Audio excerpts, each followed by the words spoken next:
अथ वैष्णवचित्तेषु दृष्ट्वा भक्तिमलौकिकीं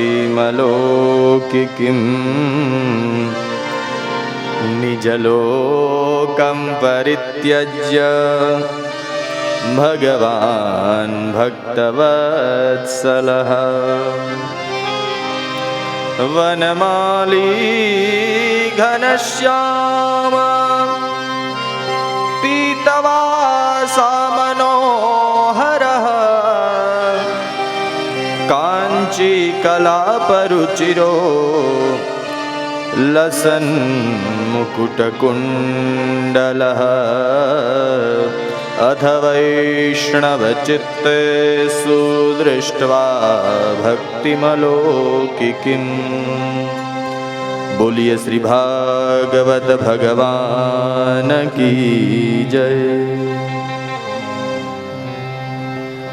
चिंता संतान हंतारो यत्पादाम्बुजरेणवः स्वीयानान्तान् निजाचार्यान् प्रणमामि मुहुर्मुहुः। नंद नंदन गौ ब्राह्मण प्रतिपाल પોતાના વહાલા વૈષ્ણવો ઉપર, પોતાના વહાલા ભક્તો ઉપર સહજ અનુગ્રહ કરનારા વૈષ્ણવોનું પ્રાણધન ભગવાન શ્રી ઠાકોરજીના ચરણોમાં હૃદયપૂર્વક કોટી કોટી વંદન। જેની સમ્મુખ બેસી અને આ બીજા દિવસની કથાનું શ્રવણ કરવા માટે આપણે સૌ ઉપસ્થિત થયા છીએ, ગ્રંથરાજ ભગવાન કૃષ્ણનો વાંગમય શબ્દમય દેહ એવી આ ભાગવતજીની પવિત્ર પોથીને પ્રણામ। ભાગવતજીની આ પોથીની બાજુમાં બેસી શ્રીમદ ભાગવતના 18,000 શ્લોકોનું મૂળ પારાયણ કરનારા બ્રહ્મવેત્તા બ્રાહ્મણો, સંગીતના સુરોથી કથાને સુમધુર બનાવનારા સારસ્વતો અને આ ભાગવતજીની પરમ પાવની એવી પોથીની સમ્મુખ બેસી ભગવાનના નામનું સ્મરણ કરતા કરતા કથા શ્રવણ કરવા માટે ઉપસ્થિત થયેલા આપ સૌ શ્રોતાઓને પ્રેમથી પ્રણામ। સૌને જય શ્રી કૃષ્ણ, જય શ્રી રાધે।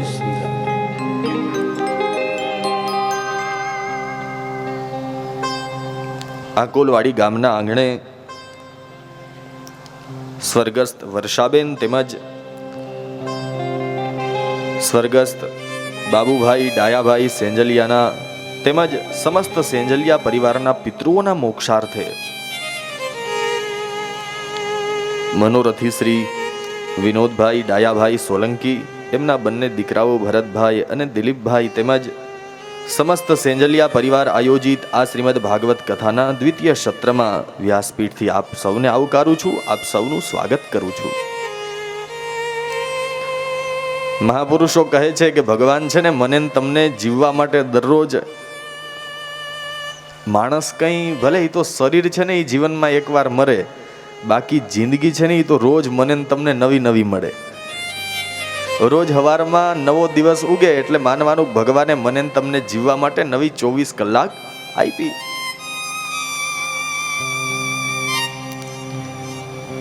બાકી તો બધાને ખબર છે ભાઈ કે રાતે સૂતા પછી ઉઠશું કે નહીં એ આપણને ખબર નથી, અને તોય સવારમાં ઉઠશું એવો ભરોસો રાખીને આપણે રાતે સૂઈ જઈએ છીએ। જો આવો ભરોસો પરમાત્માના ચરણમાં થઈ જાય ને તો માણસને બીજું કંઈ કરવાની જરૂર જ ન પડે।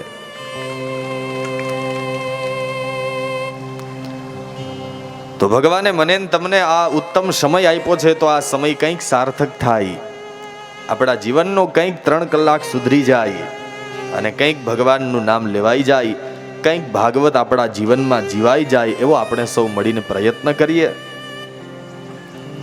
ક્યારેક એકલા બેસીને વિચાર કરો ને ભાઈ તો ખબર પડે કે જીવનમાં મહાપુરુષોએ શાસ્ત્રમાં કીધું છે કે આ જગત છે ને એ દુઃખાલયમ, આખું જગત છે ને એ દુઃખનું આલય, દુઃખનું ઘર છે। જીવતો હોય ને સુખી હોય એવો કોઈ તમને દેખાશે નહીં। અને એક વાત ખાસ યાદ રાખજો ભાઈ કે જીવનમાં સુખ અને દુઃખ બેય છે ને જરૂરી છે। સુખમાં ખબર ન પડે કે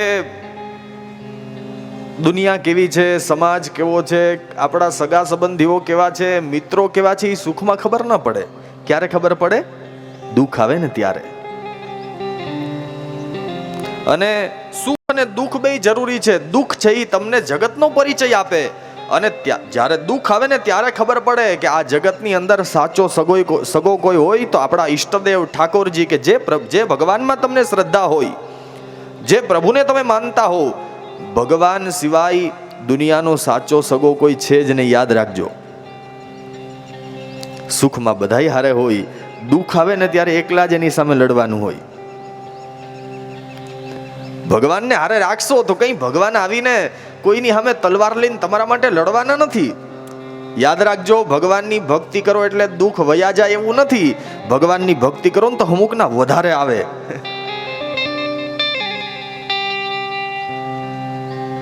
પરીક્ષા હંમેશા સોનાની જ કરવાની હોય. લોખંડના પતરા લેવા જાઓ તો ત્યાં તમે 3 વાર જોવો છો, પણ સોનાનો નાકનો દાણો લેવા જાય ને તો એ 3 વાર જોઈએ, આમ ફેરવીને. ખોટો નથી ને? બગસરાનું આવી જાય પાછું બધાય પૈસા તો પાણીમાં જાય. થાય ને? પરીક્ષા હંમેશા સોનાની જ થાય. લોખંડની ક્યારેય પરીક્ષા ન કરવાની હોય. ભક્તિ ખાંડા કેરી ધાર, એમાં કાયરનું નહીં કામ. માહી પડ્યા તે મહાસુખ પામે. આની અંદર ડૂબકી લગાવી જાવ ને તો જ આનો સાચો આનંદ મળે. નદીએથી પેલા પાણી ભરવા જતા ને ભાઈ, તો પાણીનો ઘડો માથે ભર્યો હોય તો એનું વજન લાગે ને. પાણીનો ઘડો ભરીને તમે ઘેર જાતા હોય તો પાણીનો એક ઘડો ભર્યો હોય તો એ પાણીના ઘડાનો વજન લાગે. પણ એ જ જગ્યાએ તમે નદીમાં ડૂબકી લગાવી જાઓ તો માથે કેટલું પાણી હોય, વજન લાગે? કહેવાનો સાર ઈ છે કે આમાં ડૂબકી લગાવો ને તો સાચો આનંદ મળે. આમાં ડૂબકી લગાવી જાઓ તો હાથ દીમાં સમજાય ભાગવતમાં શું છે. બાકી કલાક અડધી કલાકના ગોળા ભરીને જાઓ ને તો વજન જ લાગશે, બહુ થાક લાગ્યો. કથાનું જ તમે ઊંધું કરી દો તો થાક. જો આમાં ડૂબકી લગાવી ગયા તો યાદ રાખજો ભાઈઓ, આમાં ડૂબકી લગાવી જાશો તો તમારા આખા જીવનના થાકને ઉતારી દેશે. પણ જો આના ગોળા અને માથે ઘડા ભરીને ફરશું તો પછી આનો થાક લાગશે. દુઃખ જીવનમાં બહુ જરૂરી છે. યાદ રાખજો, જીવન છે ને એ એક પાઠશાળા છે. વિદ્યાર્થી ખાલી સ્કૂલમાં હોય ત્યાં સુધી શીખવાનું ન હોય, આખી જિંદગી માણસની શીખવામાં જ વહી જાય છે ને. અને જીવનમાં ગુરુ કઈ એક જ ન હોય. તમને જે કઈ ને કઈ શીખવાડીને જાય એ સમજવાનું કે આપણા શિક્ષક છે. સમય અને જીવનથી મોટો દુનિયામાં કોઈ ગુરુ નથી, કોઈ શિક્ષક નથી. ભગવાનનો એક છે ને, એક બહુ ભગવાનનો પ્રિય ભક્ત હતો. રોજ સવારથી સાંજ સુધી બસ ભગવાનનું નામ જ લઈ. અને પછી તો એવું થતું કે રોજ સાંજનો સમય થાય ને એટલે ઘરના બધા કામ પૂરા કરી અને દરિયાકાંઠે હાલવા જાય માણસ. અને મહાપુરુષો તો ત્યાં સુધી કહે છે કે આ માણસ જ્યારે ચાલ્યો જતો હોય ને ત્યારે ભગવાન એને 1 મિનિટ માટે ક્યાંય છોડતા નહીં. એ ચાલ્યો જતો હોય ક્યાંય અને રસ્તામાં તમે ચાલો ને એટલે પછી પગના નિશાન પડી જાય ને, આ પગના નિશાન પડતા તો એક નહીં, એ માણસ એકલો ચાલતો હોય પણ 4 પગલા દેખાતા. 2 એના પોતાના, 2 કોના? ભગવાનના. ભગવાન એને કોઈ દિવસ એનાથી 1 મિનિટે અડગો ન કરતા, 1 મિનિટે છેટો ન કરતા. ધીમે ધીમે કરતા પછી જીવન છે, સમય બદલાતા વાર તો ન લાગે. દુઃખ આવ્યું અને એટલા દુઃખ આવ્યા કે આ માણસને ભગવાન ઉપરથી ભરોસો ઉડી ગયો કે આટલી ભગવાનની ભક્તિ કરું છું છતાંય મારું ધ્યાન નથી રાખતા. સુખ હતું ત્યારે મારી હારે હાઈલા આવતા, ત્યારે 4 પગના નિશાન દેખાતા. અને હવે જ્યારે આમ ચાલીને જાય ને પાછળ જોવે તો 2 જ પગલા દેખાય. ભગવાનને યાદ કર્યા ને કહે ભગવાન દુઃખ આવ્યું તો દુનિયા તો છોડીને વહી ગઈ, તમે મૂકીને વયા ગયા. ભગવાનને કરવું ને આજે ભગવાન સાક્ષાત પ્રગટ થયા. અમુક વખતે છે ને ભાઈ ભગવાનને હોતે આવું ગમે, ખાસ ભાઈબંધ હોય, ખાસ મિત્ર હોય ને તો આપણે કેમ એની મજાક કરવાની ટેવ હોય ને, દુઃખ આવે ત્યારે માનવાનું ભગવાન આપણી ભેગો છે, એટલે જેમ આપણો ભાઈબંધ આપણી મજાક કરે એમ પરમાત્મા હોતે એને હોતે આવું બધું ગમે જ. અને જેમ તમે તમારા મિત્રને ક્યારેક તુકારે કહી શકો, તમે તમારા મિત્રને ક્યારેક જેમ તેમ કદાચ તમને ગુસ્સો આવી જાય તો પ્રેમથી તમે મિત્રની ઉપર ગુસ્સોય કરી શકો. ભગવાનમાં પ્રેમ થઈ જાય ને તો ભગવાનને તમારો ગુસ્સો હોતેય ગમે, ભગવાનને તમારો ક્રોધેય ગમે. પણ પેલા એકવાર તમે નરસિંહ મહેતા જેવા થઈ જાવ તો ખરા, તમે એકવાર મીરાબાઈ જેવા થઈ જાવ તો ખરા, તમે એકવાર સબરીબાઈ જેવા થઈ જાવ તો ખરા. ભગવાન તમારો ક્રોધેય સહન કરી લેશે. પેલા આપણે નરસિંહ મહેતા મીરાબાઈ થવું પડે, યાદ રાખજો. એટલે ઓલા માણસને ગુસ્સો આવ્યો એટલે ભગવાનને જેમ તેમ કહેવા લાગ્યો, ભગવાન અત્યાર સુધી દુનિયા બધી છોડીને વહી ગઈ, સારો સમય હતો તમે હારે હતા, અત્યારે ખરાબ સમય આવ્યો તમે મૂકીને વયા ગયા. ઓલો માણસ ખીજાતો હતો એટલે ભગવાનને મજા આવી, એટલે આજે સાક્ષાત સામે પ્રગટ થયા. બોલ શું કામ છે? એટલે ઓલો કે ભગવાન હું જોઉં છું જ્યાં સુધી સારો સમય હતો ને ત્યાં સુધી તમે એક મિનિટે મારાથી દૂર ન થાવ, મારી હારે હાલતા હોવ. અને એક પગના નિશાન નહીં, બે જણા ચાલતા હોય એટલે 4 પગના નિશાન થાય. ભગવાન 4 પગના નિશાન પેલા હું ચાલતો ને તો 2 પગલા મારા આગળ હોય ને 2 પગલા તમારા પાછળ નિશાન બનતા જતા હોય. ભગવાન હવે પાછળ ફરીને જોઉં છું ને તો એક જ પગના નિશાન મારા એકલાના પગલા દેખાય છે. તો કે તારી કંઈક ભૂલ થતી હશે. તો કે નાના ભગવાન મેં જોયું 2 જ પગ દેખાય છે. તો કે તારો કેમેરો સાચો પણ હજી થોડોક નબળો છે. તો કે કેમ? તો કે એ પગના નિશાનમાં થોડુંક ઝૂમ કરીને જો, એમાં તને ક્યાંક શંખ ચક્ર ગદા પદ્મ દેખાશે. ઓલા માણસે આમ પાછળ ફરીને જોયું, જે પગના નિશાન હતા એમાં જોયું તો ખરેખર શંખ ચક્ર ગદા પદ્મ દેખાતા હતા. તો ભગવાન મારા પગમાં તો આવું કઈ નથી. તો કે મારા પગલા છે. તો કે તો આ ઘણા સમયથી જ્યારથી દુઃખ આવ્યું ત્યારથી મારા જ પગના નિશાન, આ 2 જ પગના નિશાન દેખાય છે. તમારા પગના નિશાન જો આ છે તો મારા પગલા ક્યાં? ભગવાન કે ગાંડા, તને ખબર નથી, જ્યારથી દુઃખ આવ્યું ને ત્યારથી મેં તને મારા ખંભા ઉપર બેહાડી દીધો છે. આ 2 પગ દુઃખમાં દેખાય નહીં તો મારા છે. એની ઉપર ભરોસો રાખો તો આપણા કરતા એને મારીને તમારી વધારે ઉપાધિ હોય, વધારે ચિંતા હોય. એની ઉપર ભરોસો રાખો ને તો ભલે ઈ કઈ દુઃખ દૂર નહીં કરી દે, પણ ઈ દુઃખની સામે લડવાની તમને તાકાત આપી દેશે. સુખ આવે ને માણસનો આ સ્વભાવ હોય ભાઈ, સુખ આવે ને એટલે માણસને ભગવાન ભૂલાઈ જાય, દુઃખ આવે ને ત્યારે પરમાત્મા આપણી હારે હોય. જીવન છે એની અંદર દુઃખ તો આવવાના જ.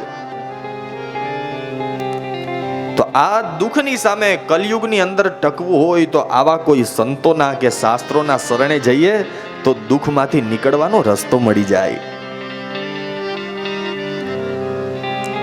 ગઈકાલની કથામાં સાંભળ્યું કે જ્ઞાન વૈરાગ્ય છે તો વૃદ્ધ થઈ ગયા હતા. નારદજીને કોઈ ઉપાય ન મળ્યો, છેલ્લે બદ્રીનાથના દર્શન કરવા માટે વિશાલાપુરીમાં જતા હતા.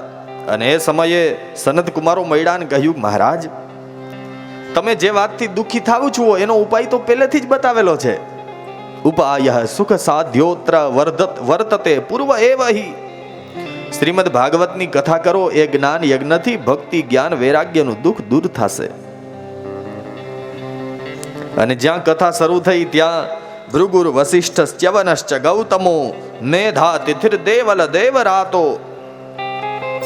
ભૃગુ વસિષ્ઠ ચ્યવન બધા કથા સાંભળવા માટે આવ્યા. અને અહીંયા ભાગવત ક્યારેક વાંચો ને તો એમાં તો એવું કીધું છે કે કેટલાક લોકો છે ને એ કથામાં આવવાની ના પાડતા હતા. તો ભૃગુ ઋષિ એને સમજાવીને લઈ આવ્યા, ભાઈ આવો મોકો વારે વારે નથી મળતો, હાથ દી કથા સાંભળી લેવાય. એટલે આમાં અમુક લોકો એવું કહેતા હોય કે ભાઈ કથા કરવી ને કથા સાંભળવી તો નવરાનો ધંધો છે. આવું સાંભળતા હોઈએ ને આપણે હોતે, મારે ક્યાં કઈ નવરાશ જ નથી. હું તમારે નવરા હોય તો જાવ કથા સાંભળવા, તો એમાં કઈ દુઃખી નહીં થવાનું. આ બધું પહેલેથી હાયલું જ આવે છે. જો એક જ સમયે રામ અને રાવણ બેય હતા, એક જ સમયે દુર્યોધન અને અર્જુન બેય હતા, એક જ સમયે હિરણ્યકશિપુ અને પ્રહલાદ તો એક જ ઘરમાં હતા. તો એમાં આપણો વિરોધ થાય, કોઈ આપણા વિશે ખરાબ બોલે તો એમાં દુઃખી નહીં થવાનું ભાઈ. આ બધું પહેલેથી હાયલું આવે છે. રામ અને રાવણ ક્યાંય મારીને તમારી બહાર નથી, આપણી અંદર જ છે.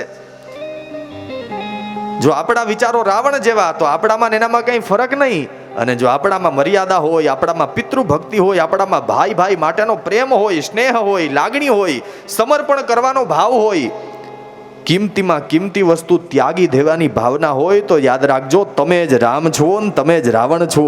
આ ક્યાંય બાર નથી. આપણા વિચારોથી રામ ને રાવણ થવાય.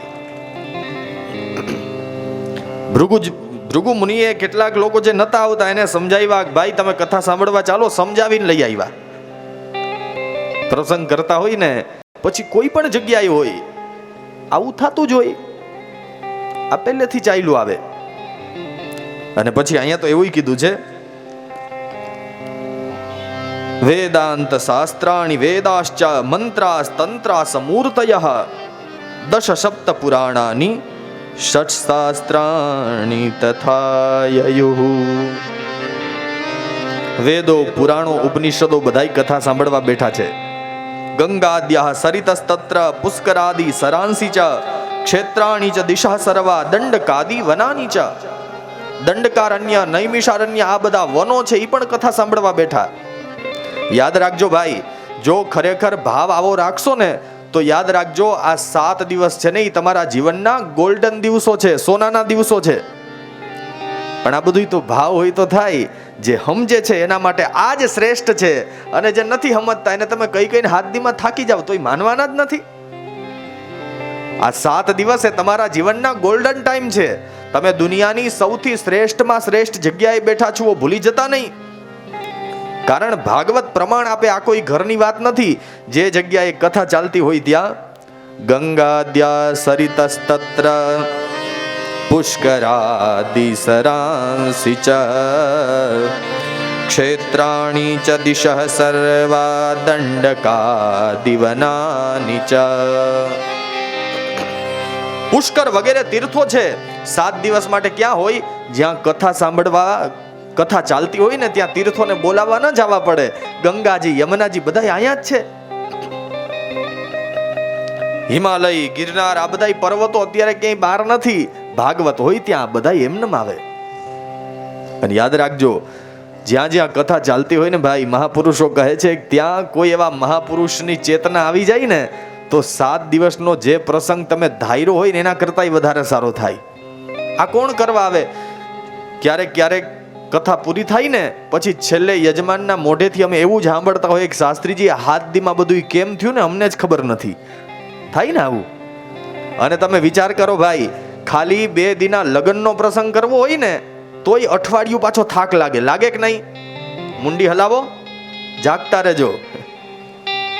ખાલી 2 દિનો લગ્નનો પ્રસંગ કરવો હોય તોય વરસદી, હવે તો વરસદી પહેલા તારીખું લઈ લઈએ, અને તોય જેવા લગ્ન પૂરા થાય ને એટલે અઠવાડિયું 10 દી તો ભાઈ ખાટલામાં હોય.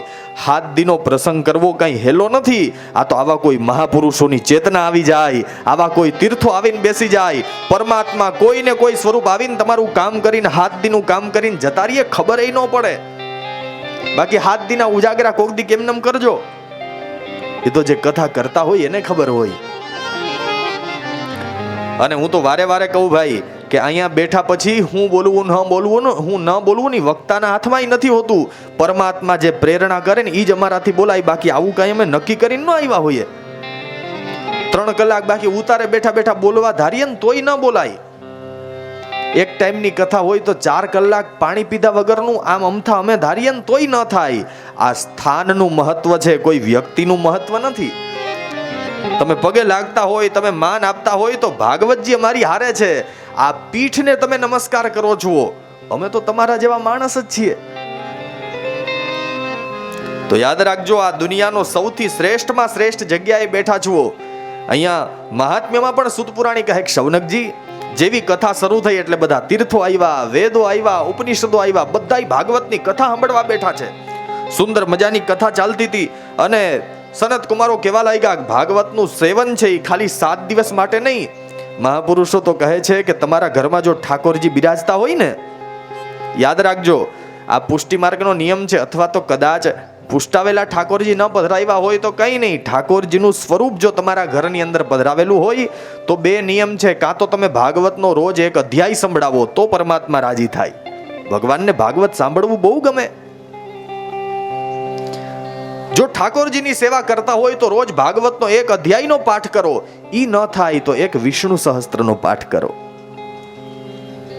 યાદ રાખજો, વિષ્ણુ સહસ્ત્રમાં કોઈ પણ પાપનું પ્રાયશ્ચિત કરવા માટે વિષ્ણુ સહસ્ત્રથી મોટું બીજું કોઈ સ્તોત્ર કે બીજું કોઈ પાઠ નથી. બીજું કંઈ ન થાય, ખાલી ભગવાનના 1000 નામનો પાઠ કરો એટલે પાપમાંથી મુક્તિ મળે. તો બીજું કંઈ થાય કે ન થાય, પણ રોજ ભાગવતનો 1 અધ્યાયનો પાઠ ઘરમાં થવો જ જોઈએ. તો અહીંયા પણ કથા ચાલતી હતી એટલે સનત કુમારોએ કહ્યું ભાગવત ખાલી 7 દિવસ માટે સાંભળવું એવું નહીં નારદજી. સદા સેવ્યા શ્રીમદ ભાગવતી કથા યસ્યાઃ શ્રવણ માત્રેણ હરિશ્ચિત્તમ સમાશ્રયેત. સદા સેવ્યા 7 દી માટે નહીં, હંમેશા આનું સેવન કરતા રહેવું. કારણ જ્યાં ભાગવત ચાલતી હોય ત્યાં પરમાત્માને બોલાવા ન જવા પડે. જેવું તમે ભાગવત સાંભળવાનું ચાલુ કરો કે ભાગવત કહેવાનું ચાલુ કરો એટલે પછી પરમાત્માને બોલાવા ન જવા પડે. ભાગવત એવું કહે હરિશ્ચિત્તમ સમાશ્રયેત. એ ભગવાન ક્યાં આવીને બેસી જાય? તમારા ચિત્તમાં, તમારા હૃદયમાં આવીને બેસી જાય. ઘણા બધા શાસ્ત્રો સાંભળ્યા હોય પણ જ્યાં સુધી ભાગવત ન સાંભળો ત્યાં સુધી બધા શાસ્ત્રો સાંભળવું નિરર્થક છે. તાવત સંસાર ચક્રેસ્મિન ભ્રમતે જ્ઞાનતઃ પુમાન યાવત કર્ણગતા નાસ્તિ શુક શાસ્ત્ર કથાક્ષણમ. ત્યાં સુધી જ માણસને આ સંસાર ચક્રમાં ફરવું પડે છે જ્યાં સુધી ભાગવતનો એક શબ્દ તમારા કાનમાં ન ગયો હોય. ભાગવત જ્યારે તમારા કાનમાં પડે એટલે એ જ સમયે તમારી મુક્તિ થઈ જાય. જે ઘરની અંદર ભાગવતનો ગ્રંથ છે એ ઘર પછી તીર્થરૂપ બની જાય અને ત્યાં લોકોના વસતામ પાપનાશનમ, એ ઘરની અંદર રહેતા લોકોના પાપનો નાશ કરનારું એવું ભાગવત છે. નારદજી, અંતકાલે તુયેનેવા શ્રૂયતે શુક શાસ્ત્રવાગ પ્રીત્યા તસ્યૈવ વૈકુંઠમ ગોવિંદોપી પ્રયચ્છતિ. જે વ્યક્તિ અંત સમયે ભાગવતનું શ્રવણ કરે, વૃદ્ધાવસ્થામાં જેણે ભાગવત સાંભળી લીધું હોય, યાદ રાખજો અહીંયા ભાગવત એવું કહે કે ભગવાન એની ઉપર પ્રસન્ન થઈ અને વૈકુંઠ ભગવાન એમને એમનેમ પ્રેમથી આપી દે. દુર્લભેવ કથા લોકે શ્રીમદ ભાગવતોદ્ભવા. આ કથા છે કલિયુગમાં ઘણી જ દુર્લભ છે. કોટી જન્મ સમુત્થેન, કરોડો જન્મના પુણ્યનો ઉદય થાય ત્યારે નારદજી ભાગવતની કથા સાંભળવા મળે. કથા ચાલતી હતી અને બરાબર શ્રી કૃષ્ણ ગોવિંદ હરે મુરારેનો નાદ દરવાજા પાસેથી સંભળાણો અને જ્યાં બધાએ પાછળ ફરીને જોયું ત્યાં તો ભક્તિ, જ્ઞાન, વૈરાગ્ય, વેદોનો ગીતાજીનો પાઠ કરવા છતાં પણ બેઠા નહોતા થતા. એમની વૃદ્ધાવસ્થા જાતી નહોતી. એ ભક્તિ, જ્ઞાન, વૈરાગ્ય ત્રણેય ભાગવતની કથા શરૂ થઈ. કથા મંડપમાં આવી નૃત્ય કરવા લાગ્યા. બધાએ પૂછ્યું કે સનત કુમારો આ ભક્તિ ક્યાંથી પ્રગટ થયા? સનત કુમારો કહે કે આ કથાના અર્થમાંથી ભક્તિનું પ્રાગટ્ય થયું. કેટલા લોકો માને છે કે ભક્તિ કરવાથી થાય? તમે ધારો તો થાય? હાથમાં માળા લઈને બેસી જાવ તો એમ કઈ ભક્તિ ન થાય, એ તો અંદરથી પ્રગટ થાય. આ ઓલું નથી કહેવત છે ને કે 3 વસ્તુ છે ની અંદરથી જ આવે. કઈ કઈ? ટાઢિયો તાવ, મુઢિયા ગુમડાની રોજ, જરાક દાંત કાઢજો. આમાં કઈ ભગવાનને દાંત કાઢો એ ગમે. બાકી તો મેં કાલ કીધું તો એમ કે આમ અદબ પલોઠી વાળીને આમ ટટ્ટાર થઈને તો ઘેરે હું બેઠો. હાથ દી આમાં તો એમ થાય શાસ્ત્રીજી એક દી વહેલા આવી જાય પણ કઈ આમ નથી આવતા. અમારે બાપુ એમ કહે કે આમ થાકી જવાય, એ થાકી ના આવે. એટલે 3 વસ્તુ છે ને એ બહારથી ના આવે, એ અંદરથી જ આવે. ટાઢિયો તાવ, મુઢિયા ગુમડાની રૂજ અને દિલની દાતારી. એમ ભક્તિ છે ને એ કઈ આમ હાથમાં માળા લઈને બેસી જાવ ભક્તિ થઈ જાય, વાત હાવ ખોટી છે ભાઈ. એ તો અંદરથી જ પ્રગટ થાય. એની જ્યારે કૃપા થાય, એની મરજી થાય. બાકી જેવા માળા હાથમાં લઈને બેઠા હોય ને ફોનની રિંગ વાગે ને મન તરત ન્યા વયું જાય. ક્યાં ભક્તિ થઈ? અને પછી ઓની જેમ આવું થોડું કડવું આવશે પણ આ તો ખાલી તમને સમજાય એટલા માટે. બાકી આપણે હાથ દી રહેવું નાખે થઈને જવું અર્જણભાઈ. ઓની જેમ કે જ્યાં હાથમાં માળા લઈને બેઠા હોય ને ત્યાં કોક છાશ લેવા આવે એટલે વહુ ના પાડે કે છાશ નથી થાય એમ.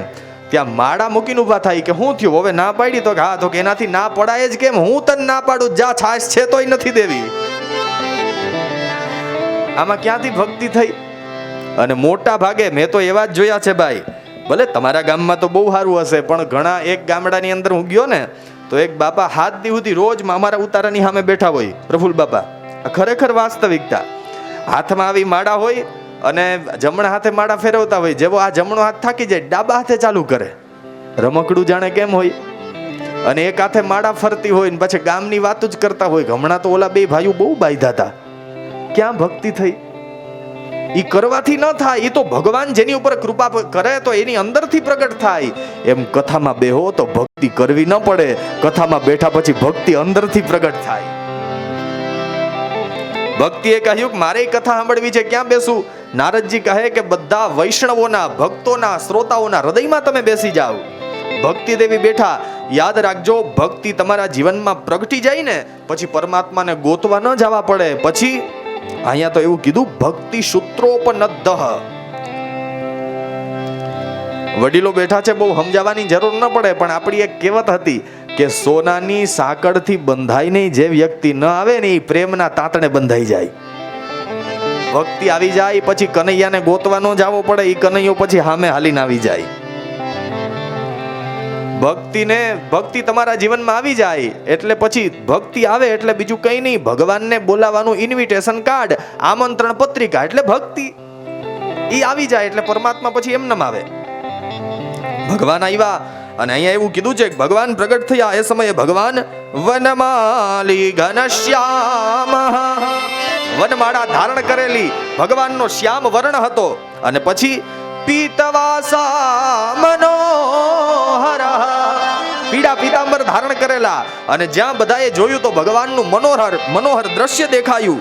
અને કાંચી કલા પરુચિરો લસન મુકુટ કુંડલ,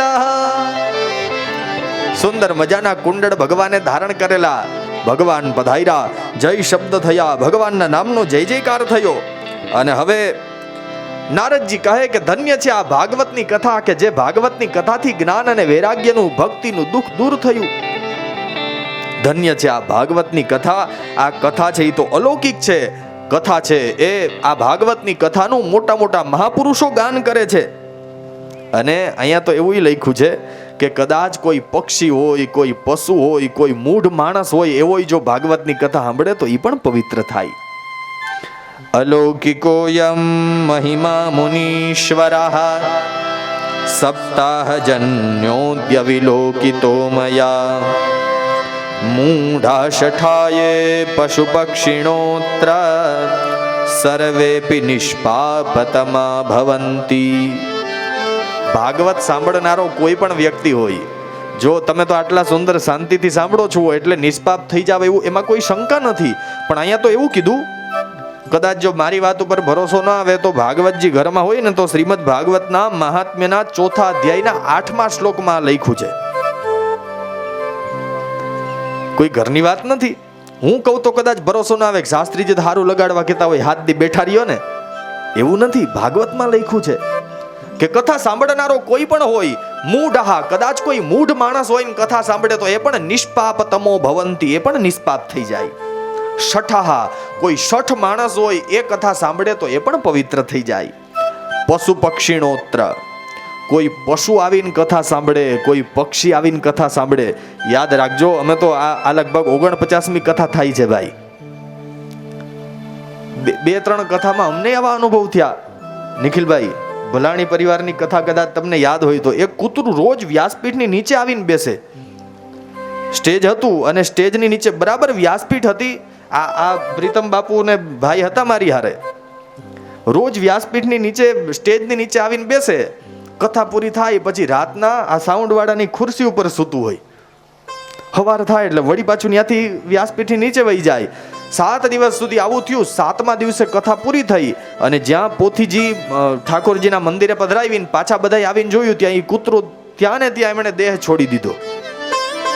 અને હમણાં જ આ 7મા મહિનામાં કથા હતી. એક કબૂતર હોલમાં કથા હતી તો કબૂતર ત્યાંથી નીચે ઉતરીને, બાકી કબૂતર થોડું ઘોંઘાટમાં રહી શકે.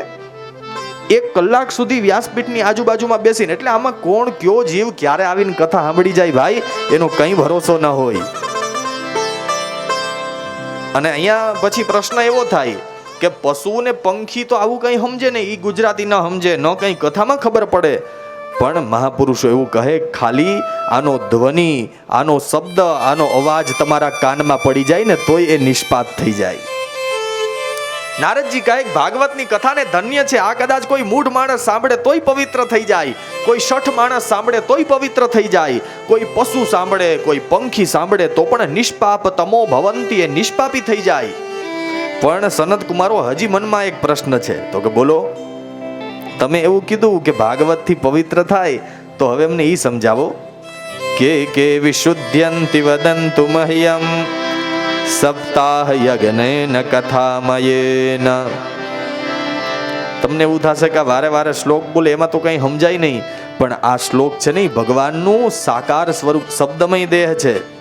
અને અત્યારે બીજું બધુંય બહુ સાંભળવા મળે, શ્લોક સાંભળવા બહુ ઓછા મળે. સાંભળી લેજો. કે વિશુદ્ધ્યંતિ વદન્તુ મહ્યમ સપ્તાહ યજ્ઞેન કથામયેન કૃપાલુભિર્લોકહિતં વિચાર્ય પ્રકાશિતઃ કોપી નવીન માર્ગઃ. સનત કુમારો, ભાગવત પવિત્ર કરનારું શાસ્ત્ર છે, નિષ્પાપી થઈ જાય બરાબર, પણ કે વિશુદ્ધ્યંતિ, કેવા કેવા લોકો પવિત્ર થાય એ અમને સમજાવો. કાલે કીધું તો એમ કે બધાય રોગની દવા અલગ હોય ને. તમને તાવ આવ્યો હોય ને ડાયાબિટીસની ગોળી ખાવ ન ઉતરે, અને તાવ આવ્યો હોય પેરાસિટામોલ જ લેવી પડે. બધાય રોગની દવા અલગ અલગ હોય. એમ કેવું પાપ થયું હોય તો ભાગવતમાંથી કેવી રીતે મુક્તિ થઈ શકે એ અમને કયો. સનત કુમારો, તમે એમ કહો છો ભાગવતથી બધાય પાપ નષ્ટ થઈ જાય, તો શાસ્ત્રમાં તો 5 મહાપાપ કીધા છે કે એમાંથી માણસ ક્યારેય છૂટે નહીં. શું આવો કોઈ મહાપાપી હોય તો ભાગવત પવિત્ર કરી શકે? હવે આપણા બધાને લાગુ પડે એવું 4 શ્લોકમાં કીધું કે કેવા કેવા પાપમાંથી માણસ પવિત્ર થાય. આ 4 શ્લોક આપણે સાંભળશું, કારણ આપણે જોવાનું કે આમાં ક્યાંય નથી આવતા ને. હોય જ ને, દરેક માણસથી પાપ તો થતા જ હોય. આપણે આપણી જાતને જોવાની. યાદ રાખજો, ભાગવત છે નહીં કોઈને સુધારવાની વસ્તુ નથી. આ કોઈ ઉપદેશ દેવાની વસ્તુ નથી. તમને સુધારવા માટે ભાગવત નથી થતી, યાદ રાખજો. બસ ખાલી અમે ન બગડીએ ને એટલા માટે કથા થાય છે. આ કોઈ સુધારવાનું શાસ્ત્ર નથી, આપણે ન બગડવા જોઈએ. 4 શ્લોકમાં કીધું. પહેલા શ્લોકમાં કીધું, સાંભળો નારદજી, કેવા કેવા પાપમાંથી માણસ પવિત્ર થઈ શકે. યે માનવઃ પાપકૃતસ્તુ સર્વદા સદા દુરાચારરતા વિમાર્ગગઃ ક્રોધાગ્નિદગ્ધઃ કુટિલશ્ચ કામિનઃ સપ્તાહ યજ્ઞેન કલૌ પુનંતિ તે. કલૌનો અર્થ થાય કલયુગમાં સપ્તાહથી આવા લોકો પવિત્ર થાય. મેં કીધું તું ને, 7મા દિવસે અડધું સંસ્કૃત શીખવાડી દઈશ, ધ્યાન આપશો તો. કલૌનો અર્થ થાય કલયુગ. સપ્તાહ યજ્ઞેન એટલે કે 7 દિવસમાં પુનંતિ પવિત્ર થાય. કેવા કેવા લોકો? સૌથી પહેલા કીધું, યે માનવઃ પાપકૃતસ્તુ સર્વદા. જેણે આખી જિંદગી સારું કામ કરવાની વાત તો ન્યા રહી, આખી જિંદગી જેણે પાપ કર્યા હોય ને એવો માણસ 7 દિવસમાં પવિત્ર થાય. સદા દુરાચાર રતા વિમાર્ગગઃ. જેણે આખી જિંદગી દુરાચરણ જ કર્યું હોય. આચરણ ને દુરાચરણ એમાં તો બહુ સમજાવવાની જરૂર ન પડે, ખબર જ હોય તમને કોને આચરણ કહેવાય ને કોને દુરાચરણ કહેવાય. રોજ સવારમાં દૂધનો વાટકો જોતો હોય તો બરાબર છે, પણ રોજ સાંજે બીજે ક્યાંક જઈને ઊભા હો તો એ દુરાચરણ કહેવાય. જે માણસે આખી જિંદગી ખોટા રસ્તે જ ગયો હોય એવો માણસ સપ્તાહ યજ્ઞે ન કલૌ પુનંતિ તે 7 દિવસમાં એ પવિત્ર થાય. અને પછી કહ્યું, ક્રોધાગ્નિ દગ્ધઃ કુટિલશ્ચ કામિનઃ. આખી જિંદગી જેણે બીજા ઉપર ક્રોધ જ કર્યો હોય. ક્રોધ છે ને ભાઈ, એ બીજાનું તો ઓછું બાળે, વધારે આપણને અંદરથી બાળે. ક્રોધાગ્નિ દગ્ધઃ કુટિલશ્ચ કામિનઃ. જેની બુદ્ધિ કુટિલ હોય અને કામી માણસ હોય, આવો માણસ પણ 7 દિવસમાં પવિત્ર થાય.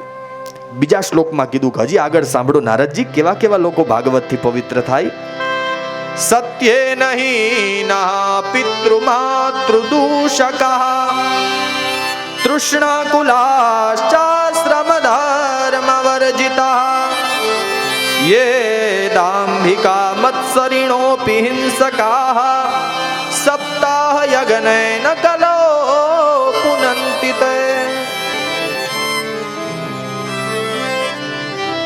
સત્યેન હીના. આખી જિંદગી જેણે અસત્ય જ બોલ્યું હોય, હંમેશા ખોટું બોલનારો વ્યક્તિ છે, એવો પણ ભાગવતથી પવિત્ર થાય.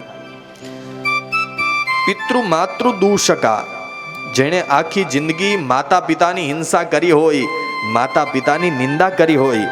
અને હું તો ભાઈ એક વાત વારે વારે કહું કે જ્યાં સુધી મા બાપ જીવતા હોય ને ત્યાં સુધી જો પ્રેમથી હાચવા ન હોય ને પછી પાછળથી ભાગવત સપ્તાહ બેહાડો જ ન કોઈ દી સાંભળવા ન આવે. જીવતા હોય ને ત્યારે સેવા કરી લેવાય, પછી ભાગવત બેહાડો તો બરાબર છે. માતૃ પિતૃ દૂષકા, જેણે મા બાપની નિંદા કરી હોય, મા બાપને દુખી કર્યા હોય ને, એવો માણસ પણ ભાગવતથી પવિત્ર થઈ શકે. પછી આગળ કહ્યું કે તૃષ્ણા કુલાશ્ચાશ્રમ ધર્મ વર્જિતા, જે માણસની કંઈક ને કંઈક ઈચ્છાઓ બાકી રહી ગઈ હોય, જે આશ્રમની અંદર ગૃહસ્થાશ્રમમાં રહેતા હોય તો ગૃહસ્થાશ્રમના ધર્મનો આપણાથી ઉલ્લંઘન થયું હોય, એવો માણસ પણ ભાગવતથી પવિત્ર થાય. એ દાંભિકા, આખી જિંદગી જેણે ખોટો ખોટો દંભ જ કર્યો હોય, દેખાડો જ કર્યો હોય, એવો માણસ પણ ભાગવતથી પવિત્ર થાય.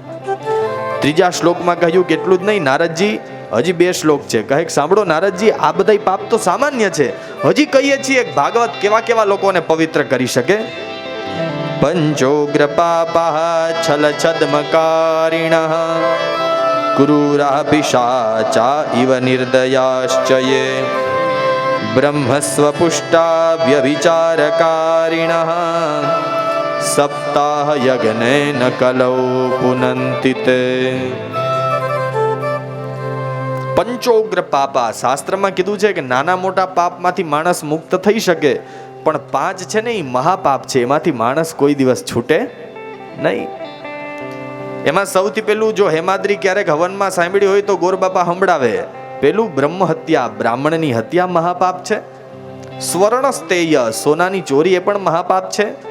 મદ્યપાન, મદિરાનું પાન કરવું, એ પણ મહાપાપ છે. ગુરુ પત્ની ગમન, વ્યભિચાર, એ પણ મહાપાપ છે. 5મું વિશ્વાસઘાત, એ પણ મહાપાપ છે. આવા 5 મહાપાપ કરનારો વ્યક્તિ પણ ભાગવતથી પવિત્ર થાય. પછી કહ્યું છલ છદ્મકારિણઃ, બીજાની સાથે છળ કપટ કરતો હોય એવો માણસ પણ ભાગવતથી પવિત્ર થાય. તૃષ્ણા કુલાશ્ચાશ્રમ ધર્મ વર્જિતા ક્રૂરા પિશાચા ઇવ નિર્દયાશ્ચયે, ક્રૂર હોય, પિશાચ જેવું, રાક્ષસ જેવું જીવન જીવતો હોય, નિર્દય હોય, જેનામાં દયા ન હોય, એવો માણસ પણ ભાગવતથી પવિત્ર થાય. બ્રહ્મસ્વ પુષ્ટા, બ્રાહ્મણનું ધન છે ને એ કોઈ પચાવી ન શકે, પણ જેણે બ્રાહ્મણનું ધન હરણ કરીને પોતાની આજીવિકા ચલાવી હોય, એવો માણસ પણ ભાગવતથી પવિત્ર થાય. વ્યભિચારી માણસ છે એ પણ ભાગવતથી પવિત્ર થાય. અને છેલ્લે ચોથા શ્લોકમાં કીધું ગામડો નારદજી, હજે છેલ્લે કહી દઈએ છીએ ભાગવત કેવા કેવા લોકોને પવિત્ર કરે. કાયેન વાચા મનસા પિપાતકમ નિત્યમ પ્રકુર્વન્તિ શઠાહઠેન યે પરસ્વપુષ્ટા મલિના દુરાશયઃ સપ્તાહ યજ્ઞેન કલૌ પુનંતિ તે. કાયેન, શરીરથી જે પાપ થયા હોય, વાચા, વાણીથી કોઈને દુખી કર્યા હોય તો એવા પાપમાંથી પણ ભાગવત પવિત્ર કરી શકે. મનસાપી પાતકમ, મનથી કદાચ કોઈ પાપ થયા હોય તો ભાગવત એમાંથી પણ પવિત્ર કરે. નિત્યમ પ્રકુર્વંતિ શઠાહઠેન, જેણે આખી જિંદગી 6 કર્મો જ કર્યા હોય, બીજાની સામે જીદ કરી હોય, એવો માણસ પણ ભાગવતથી પવિત્ર થાય. પરસ્વ પુષ્ટા, બીજાનું ધન લઈ અને પોતે જીવન ચલાવ્યું હોય, મલિના, આખી જિંદગી જેણે અપવિત્રતા રાખી હોય, એવો માણસ પણ ભાગવતથી પવિત્ર થાય. દુનિયાના જેટલા પાપ કર્યા હોય ને, ભાગવત સિવાય પવિત્ર કરનારું બીજું એક પણ શાસ્ત્ર નથી. હવે આટલું કીધું એટલે નારદજીને હોતે તમારી જેમ પ્રશ્ન થયો કે આવું થોડું હોય, આખી જિંદગી આટલા બધા પાપ કરવાના, તો પછી છેલ્લે ભાગવત કરી લઈએ એટલે પવિત્ર થઈ જાય. નારદજી કહે, નારદજીએ પ્રશ્ન કર્યો કે એવું કંઈ થોડું હોય, આટલા બધા પાપમાંથી ભાગવત કેમ મુક્ત કરે? એટલે કહે સાંભળો નારદજી, ભાગવત તો એવું શાસ્ત્ર છે, જીવતા સાંભળો તો પવિત્ર થાય, પણ મર્યા પછી જો ભાગવત સાંભળવામાં આવે ને તોય પવિત્ર થઈ જવાય.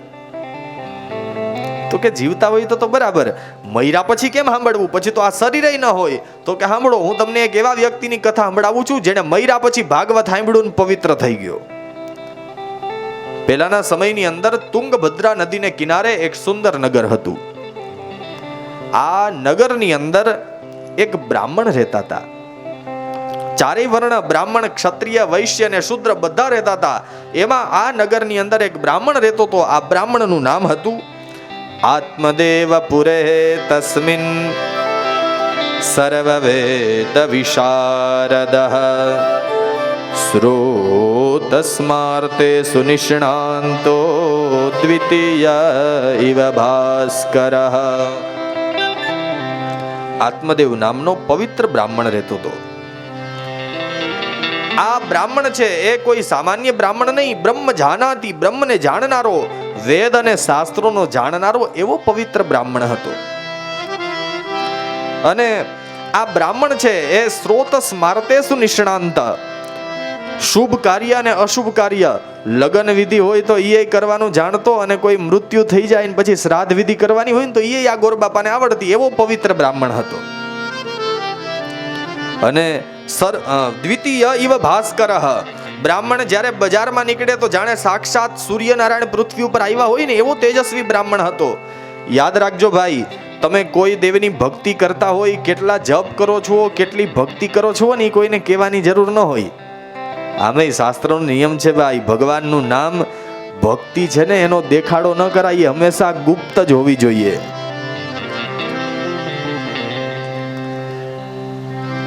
મહાપુરુષો કહે છે કે તમે કેટલા જપ કરો છો, કેટલી ભક્તિ કરો છો ની કહેવાની જરૂર ન પડે.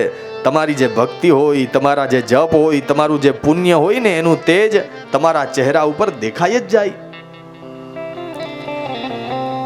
બ્રાહ્મણ પણ એવો તેજસ્વી બ્રાહ્મણ હતો, જાણે બીજો સૂર્ય પૃથ્વી ઉપર આવ્યો હોય એવો તેજસ્વી બ્રાહ્મણ, ખૂબ માન સન્માન જળવાતું બ્રાહ્મણ, બહુ પવિત્રતાથી જીવન જીવે. પણ બ્રાહ્મણની એક પત્ની હતી, એનું નામ હતું ભિક્ષુકો વિત્તવાન લોકે તત્પ્રિયા ધુંધુલી સ્મૃતા સ્વવાક્ય સ્થાપિકા નિત્યમ સુંદરી સુકુલોદ્ભવા. ભિક્ષુકો વિત્તવાન લોકે, બ્રાહ્મણની એક પત્ની હતી. બ્રાહ્મણ જેટલી પવિત્રતા રાખે ને એના કરતા હાવ અવળું હતું સ્વભાવ ધુંધુલીનો. બ્રાહ્મણની પત્નીનું નામ હતું ધુંધુલી. બ્રાહ્મણ કોઈ દિવસ કોઈની સામે હાથ ન ફેલાવે અને આ માયગા વગરનું કઈ ઘરમાં બનાવે નહીં. ભિક્ષુકો હંમેશા જેની તેની પાસે માંગતી હોય. સ્વવાક્ય સ્થાપિકા નિત્યમ, પોતે કે ઈ જ હાચું, બાકી ગામ આખું સમજાવે તો ધુંધુલી કોઈની વાત માને નહીં.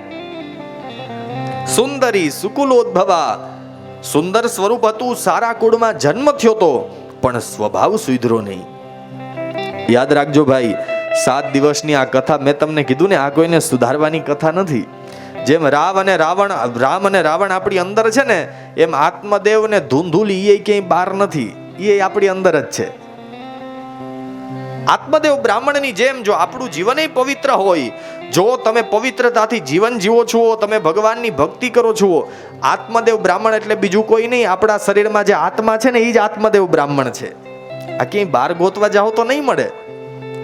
અને આપણા બધાની બુદ્ધિ છે, મન છે, આ બુદ્ધિ છે એ જ ધુંધુલી છે. આત્મા છે ને એ હંમેશા પવિત્ર હોય. કંઈ ખોટું કામ કરવા જતા હોય, પાપના રસ્તે જતા હોય ને તો અંદરથી એકવાર તો અવાજ આવે જ કે હું આ ખોટું કરું છું. પણ આપણે એનું નથી માનતા, આપણે કોનું માનીએ? બુદ્ધિનું. જો આપણે પવિત્રતા રાખીએ છીએ, ભગવાનનું નામ લઈએ છીએ, તો માનવાનું કે આપણે જ આત્મદેવ બ્રાહ્મણ છીએ. અને જો આપણે હોતે બીજાની પાસે માયગા જ કરતા હોઈએ તો માનવાનું કે આ ધૂંધુલી ક્યાં છે. બધાય માટે લાગુ પડે. હું હોતે જો ઘેરે બેઠો ભગવાનની પાસે એવું જ માંગતો હોય, બસ મારે તો વરહમાં 15-20 કથા થવી જોઈએ, માંગુ છું તો માનવાનું કે ધૂંધુલી બીજે ક્યાંય નહીં, મારી તમારી અંદર જ છે. બધાય માટે લાગુ પડે. ભિક્ષુકો યાદ રાખજો ભાઈ, આમ આપવા માટે હાથ વળવો ને એ હોતે બહુ અઘરો છે. માંગવું હેલું છે, પણ કોઈને દેતા જીવ હાલવો, ત્યાગ કરી દેવો ને બહુ અઘરો છે ભાઈ. કરોડો રૂપિયાની મિલકત મૂકીને સંન્યાસી થઈ જવું ને ભગવાનનું ભજન કરી હાથમાં હાવરણી લઈને કથા મંડપ વાળી નાખવો ને એ બહુ અઘરું છે. તો કહેવાનો મતલબ ધૂંધુલી છે એ ક્યાંય બહાર નથી, આપણી અંદર જ છે. ધૂંધુલીનો આ સ્વભાવ હતો, હંમેશા જેની તેની પાસે માંગતી હોય. એટલું જ નહીં પણ પછી ઘરકામ કરવામાં ખૂબ કુશળ, પણ જેવું ઘરનું કામ પૂરું થાય એટલે ઓટા બેઠા બેઠા લોકવાર્તા રતા ક્રૂરા પ્રાયશો બહુ જલ્પિકા શૂરા ચ ગૃહકૃત્યેષુ કૃપણા કલહ પ્રિયા. ઘરનું કામ પૂરું થાય એટલે પછી જેની તેની વાતો કરતી હોય, નિંદા કરતી હોય, આખા ગામની વાતો કરે. લોક વાર્તા રતા ક્રૂરા, બહુ જ ક્રૂર હતી.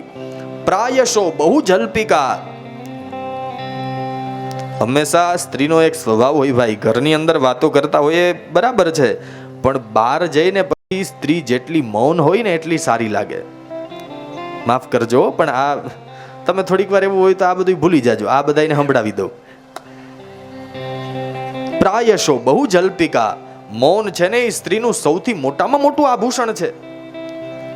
અને તમારા મનથી જ વિચારીને કયો, બહુ વધારે પડતું બોલનારી સ્ત્રી હોય તો એને આપણા સમાજમાં સારી સ્ત્રી નથી ગણી. એટલે પ્રાયશો બહુ જલ્પિકા, ધૂંધુલી છે એ પણ બહુ જ બોલનારી. શૂરા ચ ગૃહકૃત્યેષુ, ઘરકામ કરવામાં ખૂબ કુશળ, પણ જેવું ઘરનું કામ પૂરું થાય એટલે કૃપણા, કોઈને કંઈ દેવામાં ધૂંધુલીનો જીવ ન હાલે. અને કલહ પ્રિયા, આખા દિવસમાં એકાદી વાર ઝઘડો ન થાય ત્યાં સુધી ખાધેલું પચે જ નહીં. અને પછી તો ઓના જેવું હોય ભાઈ, ટેવ હોય ને, પાન માવો ખાવાની ટેવ હોય ને, તો એ ટેવ જો ધારો તો છોડી શકાય, પણ સ્વભાવ કોઈ દી સુધરે નહીં. પ્રાણ અને પ્રકૃતિ બે એક હારે જ જાય, એને કોઈ સુધારી ન શકે. પછી તો ઓની જેમ કે બે માણસ રહેતા હતા ને, એટલે એક દિવસ બહુ વરસાદ આવ્યો ને ઓલી સ્ત્રીનો સ્વભાવ એમ કે જે કે એના કરતા આવડી જ હાલે. પેલું નથી કે સન્યાસી જાતા હતા નદીમાં, વીછી ડૂબતો તો એને જોયો, એટલે વીછીને બચાવવા માટે જે આમ હાથમાં લીધો ને જેવો વીછીને કિનારે મૂક્યો એટલે વીછીએ ડંખ માર્યો. વળી પાછા રામ રામ બોલીને વળી પાછા થોડેક આગળ આયલા ને પાછું જોયું તો વીછી પાછો ડૂબતો તો.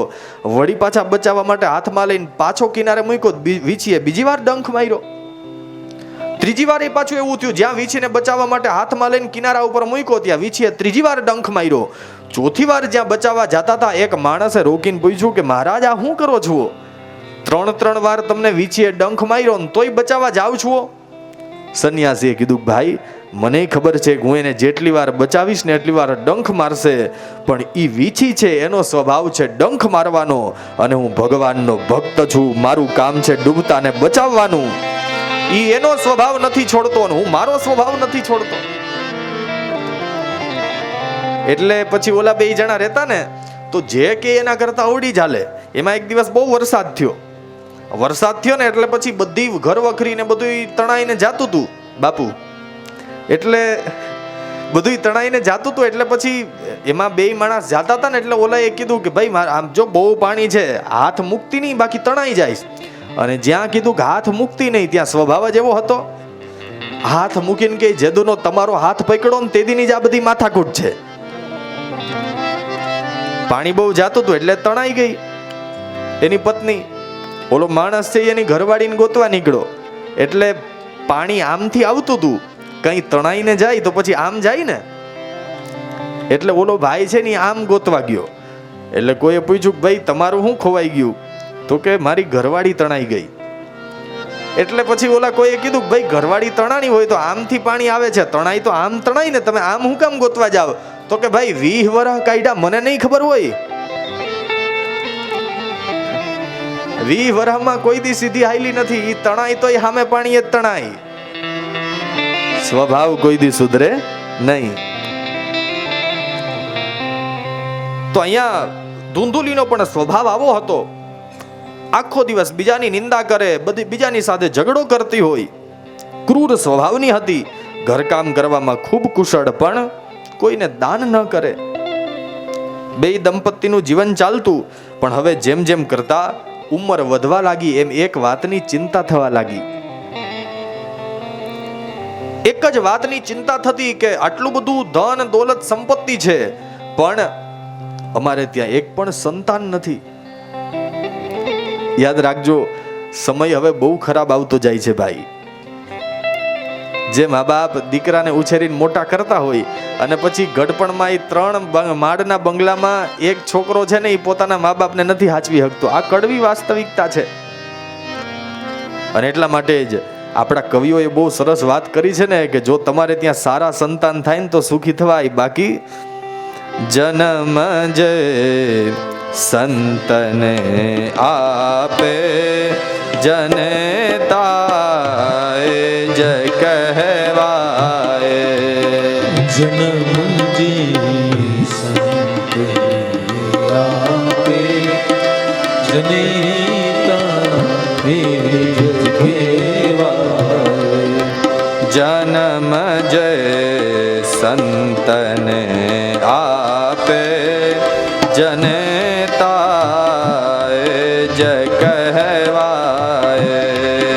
જન્મ જે સંતને આપે જનેતાએ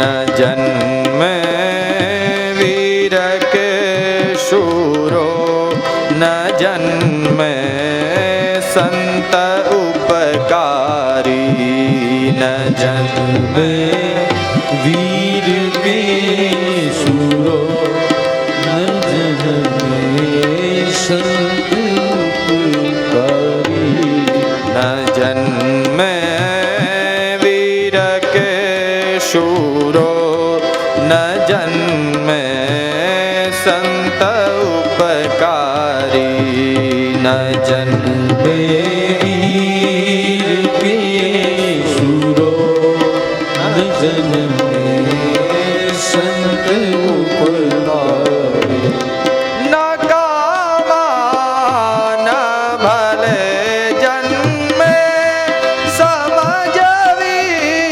વાંજણી નારી. એક પામના ભલે જન્મે સમજવી વાંજણી નારી. ન કામા ન ભલે જન્મે સમજવી વાંજણી નારી. એક પામના ભલે જન્મે સમજવી વાંજણી નારી. જન્મ જે સંતને આપે જનેતાએ જય કહેવાય. જન્મ જે સંતને આપે જનેતાએ કહેવાય.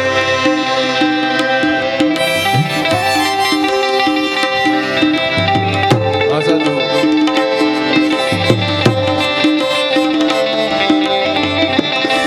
શ્રી રાધે.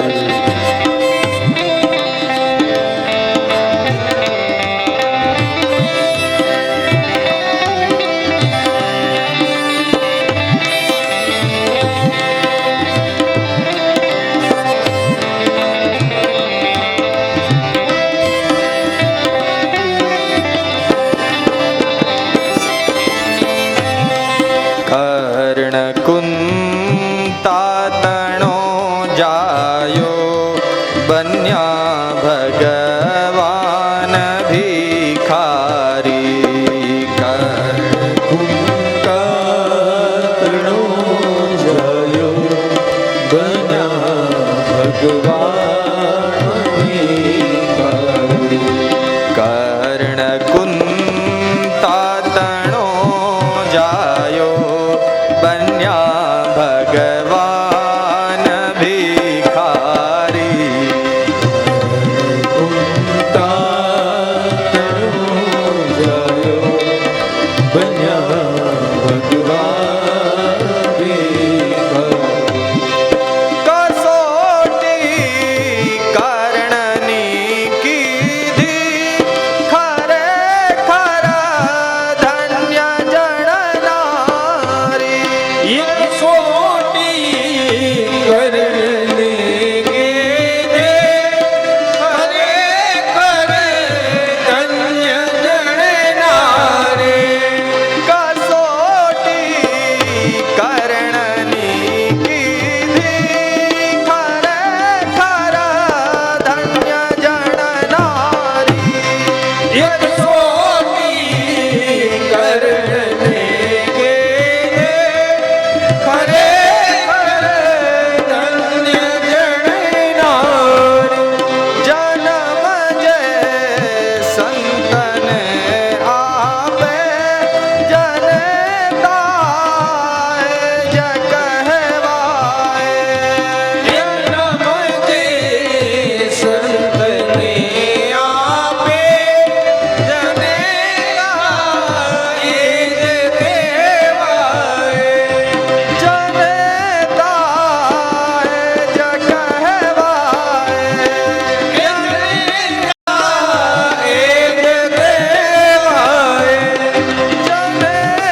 કર્ણ કુંતા તણો જાયો બન્યા ભગવાન ભિખારી કસોટી કર્ણની કીધી ધન્ય છે જણનારી.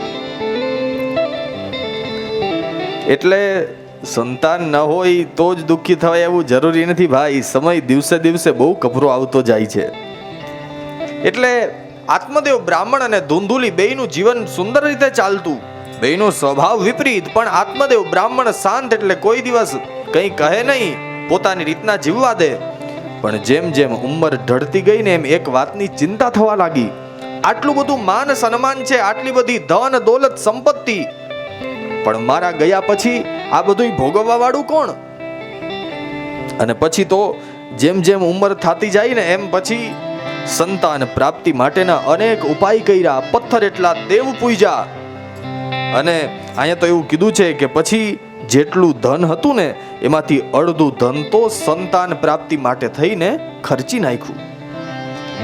પશ્ચાત ધર્મા સમારબ્ધા સ્થાભ્યામ સંતાન હેતવે ગોહુ હિરણ્યવાસાંસી દીનેભ્યો યચ્છતઃ સદા ધનાર્ધમ ધર્મ માર્ગેણ તાભ્યામ નીતમ તથાપિ ચ ન પુત્રો નાપી વા પુત્રી તતશ્ચિંતાતુરો વૃષમ ધનાર્ધમ ધર્મ માર્ગેણ. અડધું ધન છે એ ગાય હિરણ્ય જે કાંઈ પણ સોનું પોતાની પાસે હતું એમાંથી અડધું ધન છે એ ગરીબ લોકોને દાનમાં આપી દીધું. અને પછી સંતાન પ્રાપ્તિ માટે કેટલું બધું ધનનો ખર્ચો કર્યો, પણ સંતાન ન થયું. યાદ રાખજો ભાઈ, સમયનો છે ને કોઈ દિવસ, સમય અને સમાજ આ બેયનો કોઈ દિવસ ભરોસો ન કરવો. ક્યારે બદલી જાય, ક્યારે ફરી જાય ને એનું કંઈ નક્કી નહીં. હમણાં મોબાઈલમાં એક સરસ વાત સાંભળી હતી, એમાં કંઈ બધું ખરાબ જ આવે એવું જરૂરી નથી. કે સમાજ ક્યારે બદલી જાય ને સમય ક્યારે ફરી જાય ને એનું કંઈ નક્કી ન હોય. જ્યારે ભગવાન રામ છે એ સીતાજીની શોધ કરવા જતા હતા અને હનુમાનજી ગયા સમુદ્રને ઓળંગીને પછી હનુમાનજી સીતાજીની શોધ કરીને લંકાને સળગાવીને આવતા રહ્યા. એટલે એના વાનરો હતા ને બધા વાંદરાઓ વખાણ કરવા લાગ્યા, વાહ હનુમાન, તે તો અડધો બદલો તો એમને લઈ લીધો. રાવણ જીવતો હતો ને છતાંય લંકા સળગાવી દીધી ને સીતાજીના સમાચાર લઈ આવ્યા ને બહુ વખાણ કર્યા. સેતુ બંધ બંધાણો, યુદ્ધ ચાલતું હતું. અને પછી પેલી શક્તિ વાગી લક્ષ્મણજીને અને પછી તો મૂર્છિત થઈ ગયા.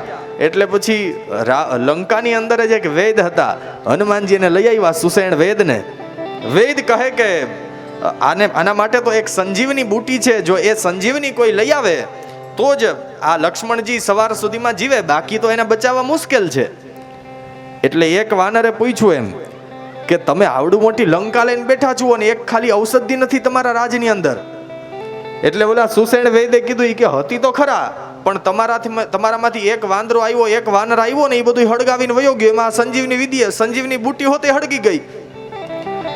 જે વાનરો વખાણ કરતા હતા ને બધાય ફરી ગયા. તને કે સીતાજીની શોધ કરવા મોકલો તો ના બધું હળગાવીને આવતો રહ્યો, હવે છેક વાં છેક ધક્કો થાય. એટલે સમય અને સમાજ ક્યારે બદલી જાય ને એનો કઈ ભરોસો નહીં ભાઈ. બહુ એના ભરોસે નહીં રહેવાનું. સારા સમયમાં જે તમને ફૂલના હાર પહેરાવા વાળા હોય ને, ખરાબ સમયમાં પેલા પથ્થર મારવા વાળા પણ એ જ હોય. બહુ કડવી વાસ્તવિકતા છે, યાદ રાખજો. ઘરની અંદર કે જીવનમાં સમાજમાં છે ને બહારના લોકો તો ઓછા નડે. જાગતા રહેજો, બહારના લોકો તો ઓછા નડે, વધારે આપણી અંદરના જ નડતા હોય. માણસના જીવનમાં આવું જ હોય. બહારથી તમને દુઃખ ઓછા મળે, દુઃખ આવ્યા પછી માણસ વધારે છે ને એ પોતાની અંદરથી દુઃખી થતો હોય. એટલે જે આત્મદેવ બ્રાહ્મણનું માન જાળવતા આજે ઈ જ સમાજ આત્મદેવ બ્રાહ્મણ સામેથી હાયલો આવતો હોય તો મોઢું ફેરવી જાય કે આ વાંજિયાનું મોઢું ક્યાં જોવું, આને ત્યાં ક્યાં સંતાન છે. બહુ ઉંમર થઈ ગઈ, સંતાન ન થયું, એક દિવસ કંટાળી ગયો કે આમ કેટલુંક લોકોનું સાંભળવું, એટલે થાકીને ઘર છોડીને મરવા માટે થઈને વનમાં જતો રહ્યો. વનમાં જઈને નક્કી કરી લીધું કે હવે અન્ન જળનો ત્યાગ કરીને આ શરીરને સૂકવી દઈશ. બહુ તડકામાં બહુ તાપમાં ચાલીને જતો તો એટલે થાક લાગ્યો, તરસ લાગી. દૂર એક સરોવર દેખાણું. સરોવર જોયું એટલે ત્યાં સરોવરનું જલ પીને એક વૃક્ષની નીચે બેઠો તો. બેઠા બેઠા વિચાર આવ્યો કે હવે અન્ન જળને ત્યાગી અને આ શરીરને સૂકવી દેવું છે. હવે પાણી કે કંઈ ભોજન કંઈ ગ્રહણ નહીં કરું. યાદ રાખજો ભાઈ, સત્કર્મ કંઈક સારું કામ કર્યું હોય ને તો એ કોઈ દિવસ નિષ્ફળ ન જાય. સારું કરેલું છે ને એ ક્યારેક ને ક્યારેક તો કામ ચોક્કસ લાગે.